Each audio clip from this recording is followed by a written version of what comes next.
আল্লাহর কোরআনের আইন নাই। এই জন্য আল্লাহর কোরআনের আইন যতক্ষণ পর্যন্ত পৃথিবীতে চালু না হবে, এই পৃথিবী কোনোদিন সোনার পৃথিবী হবে না, এই পৃথিবীতে কোনোদিন শান্তি আসতে পারে না। কথা বলেন ঠিক কিনা? আপনি কোরআন যেভাবে আল্লাহ আপনাকে ব্যবহার করতে বলেছে, কোরআন অনুযায়ী চলতে বলেছে, কারণ একটা মুমিনের সিফাত হলো, আল্লাহর বান্দার গুণ হলো 24 ঘন্টায় সে কোরআন অনুযায়ী চলবে। যদি কোরআন অনুযায়ী চলে তার জীবন সুন্দর, কোরআন অনুযায়ী চলে তার পরিবার চালায়, তার পরিবার সুন্দর, কোরআন অনুযায়ী চলছে সমাজ চালায়, সমাজ হবে সুন্দর, কোরআন অনুযায়ী চলছে ইউনিয়ন চালায়, ইউনিয়ন হবে সুন্দর, কোরআন অনুযায়ী চলছে জেলা চালায়, জেলা হবে সুন্দর, কোরআন অনুযায়ী যদি পার্লামেন্ট সংসদ চলে তো বাংলাদেশ হবে সুন্দর, কোরআন অনুযায়ী যদি পৃথিবী চলে পৃথিবী হবে সুন্দর। কথা বলেন ঠিক কিনা?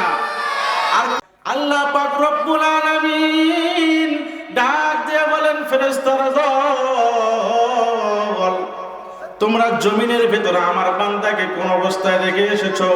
ফেরেশতারা বলে, আল্লাহ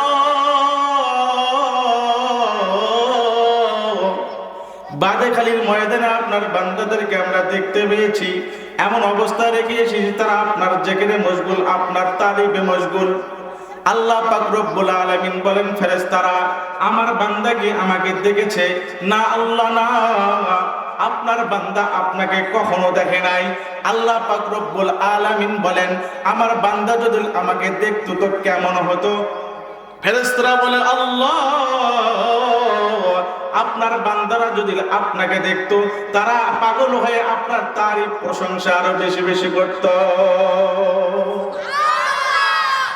আল্লাহ পাক রব্বুল আলামিন বলেন, আমার ফেরেশতারা দল, আমার বান্দারা আজকে এই তাফসীরুল কোরআন মাহফিলে বসে বসে বসে বসে আমার বান্দারা কি চায়? ফেরেশতারা বলে, আল্লাহ আপনার বান্দারা বসে বসে আপনার কাছ থেকে জান্নাত চায়, জান্নাত পাওয়ার আশা আছে না নাই? কথা বলেন না কেন? আছে না নাই?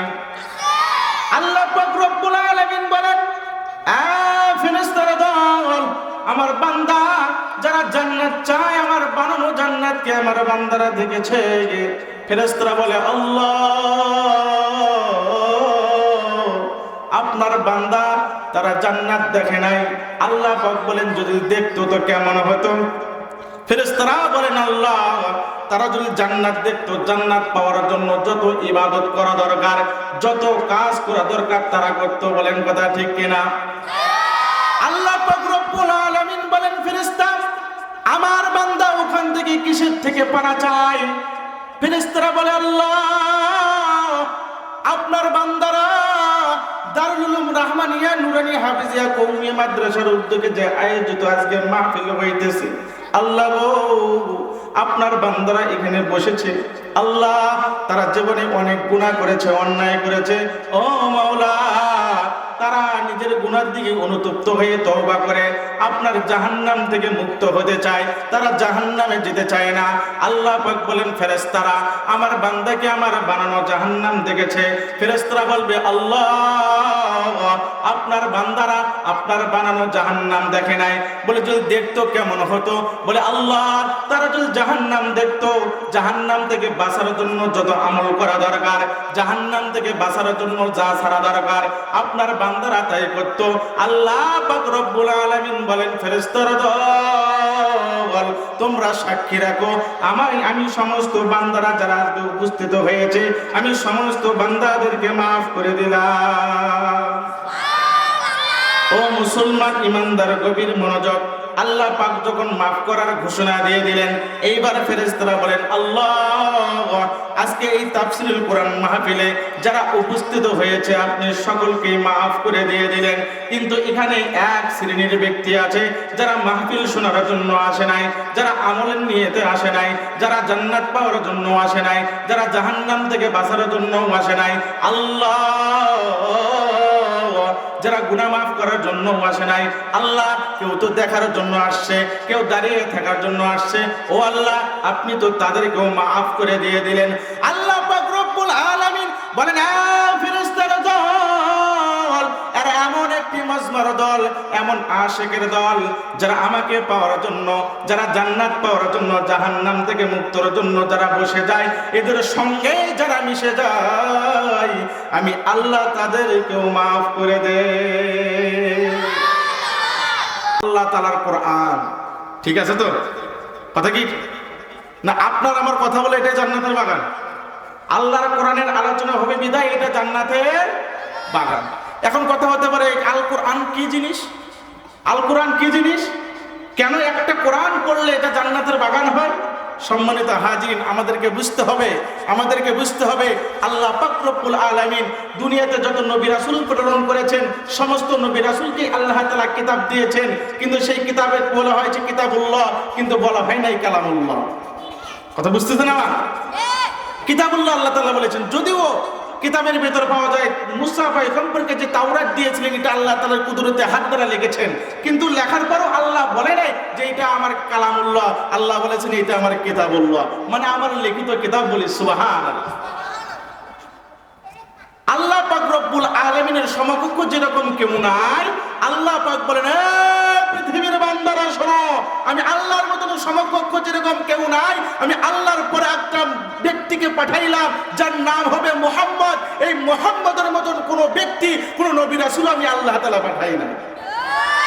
এই জন্য আমার নবীকে যে শ্রেষ্ঠ মুজিজা আল কোরআন দেওয়া হয়েছে, এটা শ্রেষ্ঠ মুজিজা।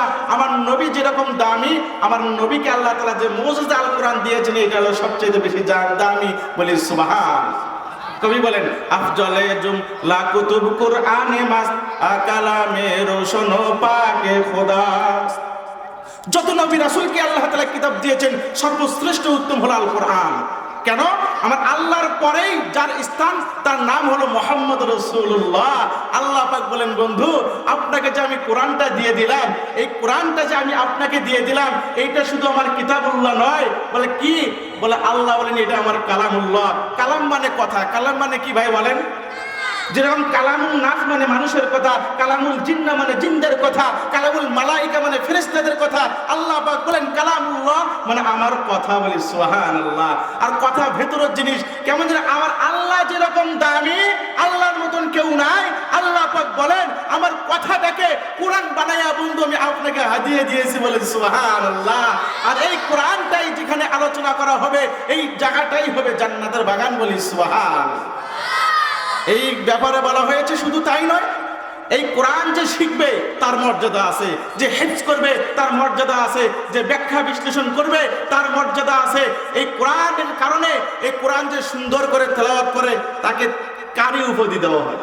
এই কোরআন যে হেফজ করে তাকে হাফিজুল কোরআন উপাধি দেওয়া হয়। এই কোরআনের ব্যাখ্যা বিশ্লেষণ যে করে তাকে আলেম মুফাসসির উপাধি দেওয়া হয়। আর এই কোরআন অনুযায়ী যে আমল করে আল্লাহ পাক তাকে জাহান্নাম থেকে মুক্ত করে জান্নাতের মালিক বানায় দেয়। সব কোরআনের বরকত কিনা? কোরআনের বরকত কিনা? এই কোরআনকে জানার দরকার আছে না নাই? এই কোরআন মানার দরকার আছে না নাই? কারণ আজকে আমরা মুসলমান এত অপদস্থ, এত আমরা নামাজ পড়তে চাই না, সুদ খাই, ঘুষ খাই, অন্যায় করি, চুরি করি, ডাকাতি করি, একমাত্র মাধ্যম হলো আল্লাহর কোরআনের ইলম আমাদের না থাকার কারণে, আল্লাহর আইন না থাকার কারণে। যদি আজকে আল্লাহর আইন জমিনে থাকতো, এই বাদেখালিতে যদি লেখা থাকতো যে চুরি করবে তার হাতটা কেটে দেওয়া হবে। আপনারা বলেন দিকে বাদেখালিতে কোনো চোর থাকবে? কথা বলেন না কেন? কিন্তু আল্লাহর কোরআনের আইন নাই।